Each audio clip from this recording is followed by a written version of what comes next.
नमस्कार, आप देख रहे हैं द न्यूज़ जालौन। मैं हूं आपका अपना देवेश।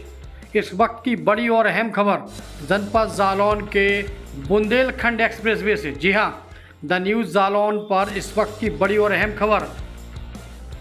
खबर जनपद जालौन के बुंदेलखंड एक्सप्रेसवे, जो जनपद जालौन की सीमा से होकर गुजरता है, बुंदेलखंड एक्सप्रेसवे, जहां पर फिर एक हादसा हुआ है, फिर एक सड़क दुर्घटना हुई है। वहां पर एक बाइक सवार फिसलकर चुटहल हुआ है। जी हाँ, बुंदेलखंड एक्सप्रेसवे पर फिर एक हादसा हुआ है, फिर एक बाइक सवार फिसलकर गिरा है। बाइक सवार की अगर हम माने तो वो चित्रकूट से वापस जालौन की ओर आ रहा था, तो कैथेरी के पास उसकी बाइक असंतुलित होकर गिरी और इसकी वजह रही है वहाँ पर उखड़ी और टूटी हुई सड़क। जी हाँ, आपको बताते चले कि जब जुलाई 2022 में प्रधानमंत्री नरेंद्र मोदी ने इसे राष्ट्र को समर्पित किया था, तब ये कहा गया था कि ये देश और प्रदेश का सबसे सुरक्षित और सबसे अच्छा एक्सप्रेसवे है। लेकिन दुर्भाग्य देखिए कि एक साल गुजर जाने के बाद लगभग 1 सैकड़ा से अधिक लोग अपनी जान गंवा चुके हैं और आज फिर से एक बाइक सवार दुर्घटनाग्रस्त हुआ है। गनीमत रही है कि वो मौत के गाल में नहीं सोया, बच गया है, वो अपना इलाज करा रहा है। बुंदेलखंड एक्सप्रेसवे पर जालौन सीमा में ये दुर्घटना हुई है।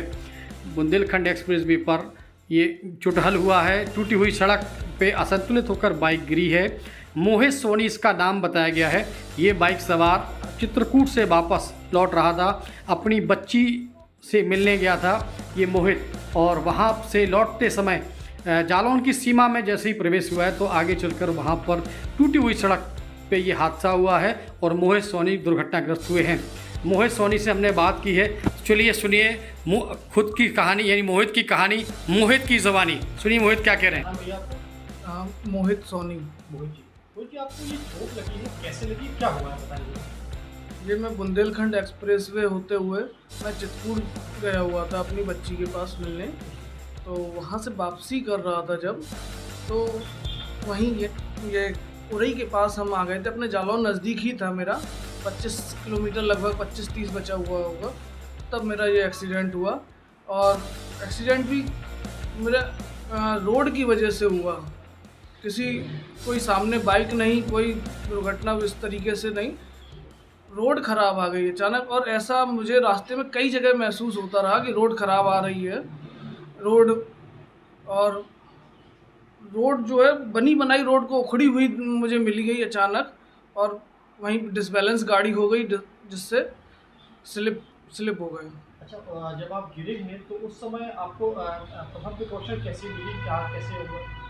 गिरने के तुरंत बाद सबसे पहले तो मेरे साथ मेरा भाई भी था, उसको भी थोड़ी चोटें आई हैं, तो उसने मुझे संभाला क्योंकि मुझे ज़्यादा चोट आई थी। तो उसने मुझे संभाल के साइड में किया, वहाँ मैं तो बेहोश हो गया था। उसने फिर उठाया मुझे और फिर उसी ने मतलब पानी वगैरह दिया और फिर साथ में लेके बोला भैया तुम बस बैठ जाओ। घर यहाँ सरकारी अस्पताल में सीधा लेके मुझे आया, जब वहाँ पे मुझे मेरी पट्टी कर, अपने घर के नज़दीक में ये हमारे जग्गू डॉक्टर साहब हैं, उनके पास गए तो उन्होंने इंजेक्शन वगैरह भी दिए और फिर उन्हीं के अनुसार नियमित दवाई